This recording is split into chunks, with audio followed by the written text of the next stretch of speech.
Graça e paz, igreja, todos e a todas reunidos nesta noite de terça-feira, início de noite, né? Para mais uma reunião de oração. Vamos estar orando neste momento? Ó Pai, nós somos gratos ao Senhor, porque o Senhor nos concedeu mais um dia de vida, mais uma noite que se iniciou, e também, ó Deus, te agradecemos por mais essa semana que está vindo, Pai. Hoje nós estamos no segundo dia da semana, no terceiro dia, nós te agradecemos, ó Pai, porque o Senhor é conosco.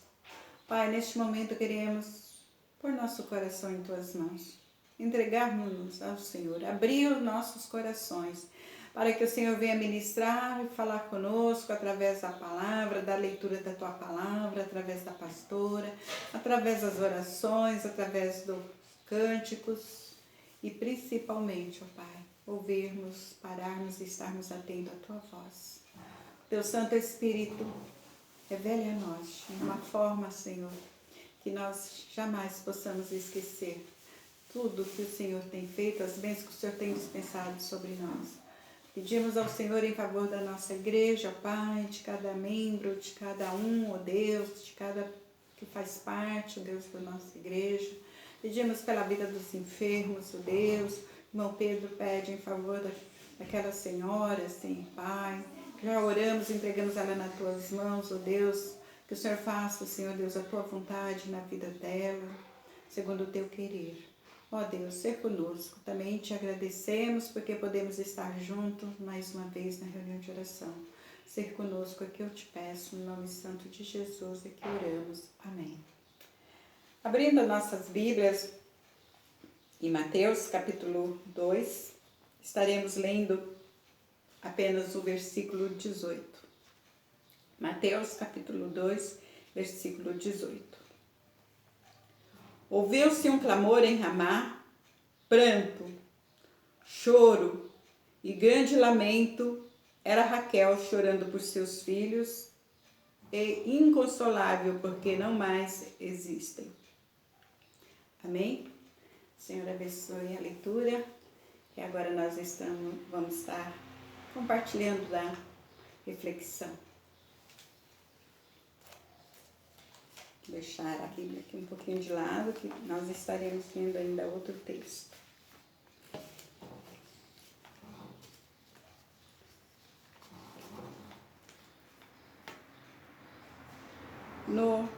Em Mateus capítulo 2, versículo 18, nós acabamos de ler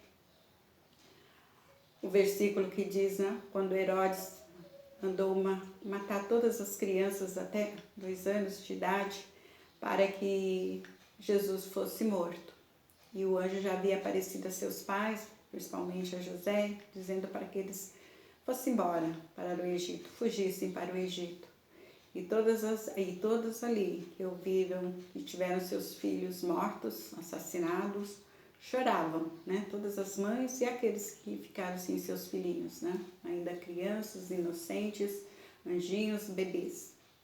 Então, nós trazendo esse texto para nós, desse choro, deste lamento, nós estamos vivendo nos últimos tempos momentos de dúvidas, incertezas, medo e dor. O profeta Jeremias nos diz que quero trazer à memória o que me pode dar esperança. Quem se lembra do ano de 2004, no finalzinho do ano e no Natal? Vocês se lembram a grande tragédia que houve, natural, claro. Então, mas nós vamos aqui lembrar que em 2004, um tsunami matou milhares de pessoas em meio à alegria do Natal. Estavam se comemorando o Natal. Isso aconteceu na região do Oceano Índico. A alegria transformou-se em tristeza. O mundo chorou.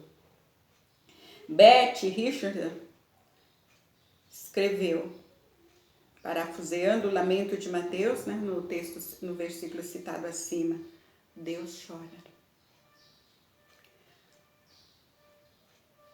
O pranto, no entanto, não tem a última palavra. O choro, a dor, não tem a última palavra. Em meio à história humana, a narrativa do Natal nos lembra que Deus estava e está em ação para nos salvar. Sob o manto da tristeza e do pecado, Jesus, o Cristo, nasceu para restaurar. Mas, Glória, nós estamos ainda no mês de agosto, terminou o mês de agosto, começou hoje, é o primeiro dia de setembro. Você já está falando do Natal? E algumas vezes eu citei, enquanto nós nos reunimos na nossa igreja, que Jesus só nasceu para nos salvar. Por isso existe o Natal. Se ele não tivesse nascido como qualquer ser humano, como qualquer bebê, nascido de uma gestação normal para uma mãe, para uma futura mãe, nós não teríamos tido a salvação. Ele nasceu, se preparou, viveu 33 anos, 3 anos de ministério, ministrando com seus discípulos, porque ele sabia o porquê dele estar aqui neste mundo. E Deus quer isso para nós hoje. Que nós sejamos também aquele que consola, aquele que chora, mas aquele que consola, que conforta, que seja usado na vida desses que estão sofrendo, que estão chorando, quantos amigos, quantas pessoas queridas nossas. Nós agora, antes de ontem, recebemos a notícia que a nossa irmã Andréa com a família estará mudando de Campinas, houve aquele momento de comoção, mas nós sabemos que é para o bem, porque foi tudo preparado para o Senhor. Então é isso que nos dá esperança. Quando aqui o profeta Jeremias disse que queria que trouxesse a memória o que pudesse dar esperança, porque eles estavam vivendo um caos também. Então aqui nós vemos que na nossa história, o Natal nos lembra que Deus estava e está em ação para nos salvar. Sob o manto da tristeza e do pecado, Jesus o Cristo nasceu para restaurar. Nossa esperança se reinicia a vida humana. Naquela época e hoje nós temos que ter essa esperança. Naquela época foi a esperança, foi a palavra do profeta diretamente do Senhor para aqueles que estavam ali no sofrimento, vivendo um caos, como nós estamos vivendo hoje. Mas hoje nós somos os profetas, as profetisas. Muitas vezes nós já ouvimos, pastores, pastoras, pregadores pregando que nós sejamos a boca de Deus nesse momento de tanta confusão.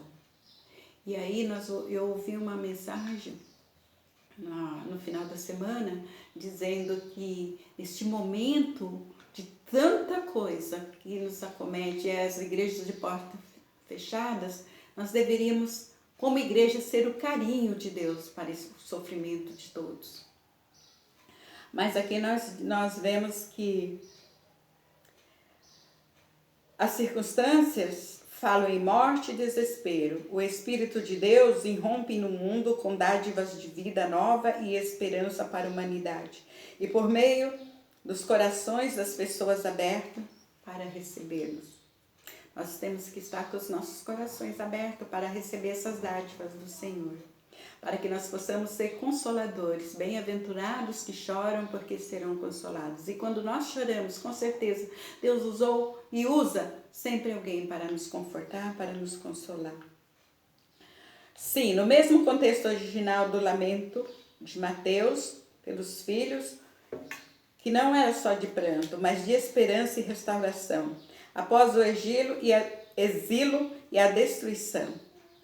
E aquele choro, aquele lamento dos filhos, que estavam indo embora, que estavam sendo levados cativos, não era só de desespero.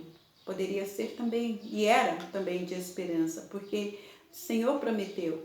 Deus falou diretamente ao povo. Lá em Jeremias, capítulo 31, do verso 15 e 16, nós estaremos lendo, e um dos versículos é exatamente esse que Mateus nos lembra, que nós acabamos de ler lá em Mateus. Jeremias, capítulo 31, versículo 15 e 16, nos diz assim: Assim diz o Senhor, reprime a tua voz de choro e as lágrimas de teus olhos, porque há recompensa para as tuas obras, diz o Senhor, pois os teus filhos voltarão da terra do inimigo. Versículo 17. A esperança para o seu futuro, diz o Senhor, porque teus filhos voltarão para os seus territórios. E quando nós, vemos aqui que a morte, ela não tem a última palavra. Quando alguém nos deixa, alguém nos parte, nós separamos aqui, na vida terrena. Mas nós sabemos que o Senhor tem preparado um lugar muito especial, muito melhor. Por que falamos?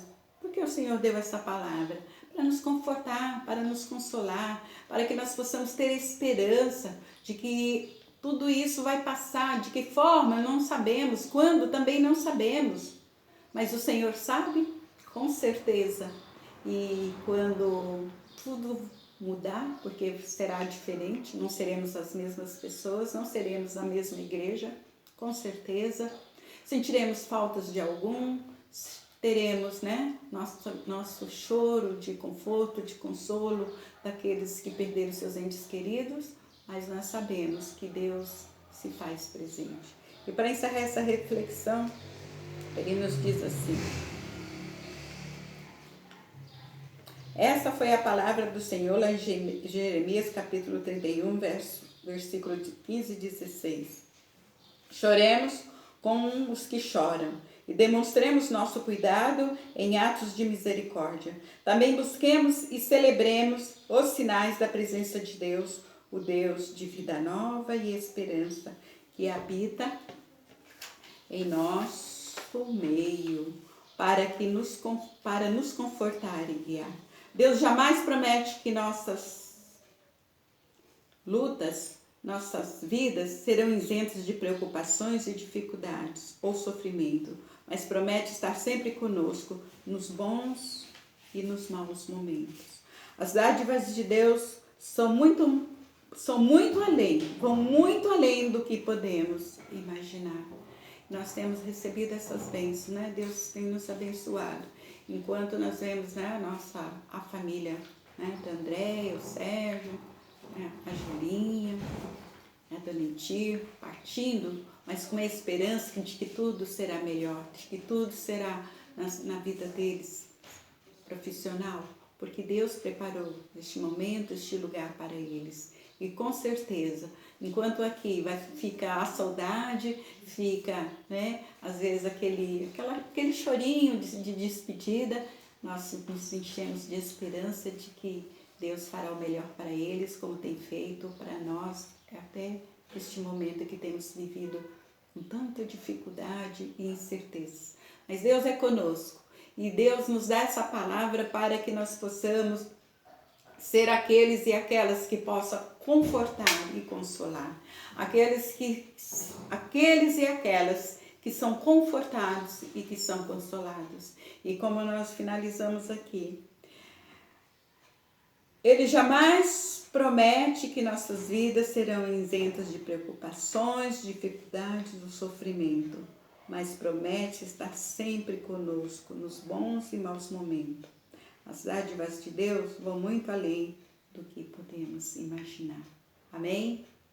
Que essa palavra fique no nosso coração, que essa pequena reflexão nós possamos meditar nela, ler esses textos lá em Jeremias, em Mateus, porque Mateus nos veio lembrar o versículo que já se encontrava lá, escrito em Jeremias, tantos anos depois, porque o povo estava passando pela mesma situação, seus filhinhas sendo mortos, porque um rei tinha receio de que o rei Jesus, que veio ao mundo para nos salvar, fosse tomar o seu trono e o seu reino.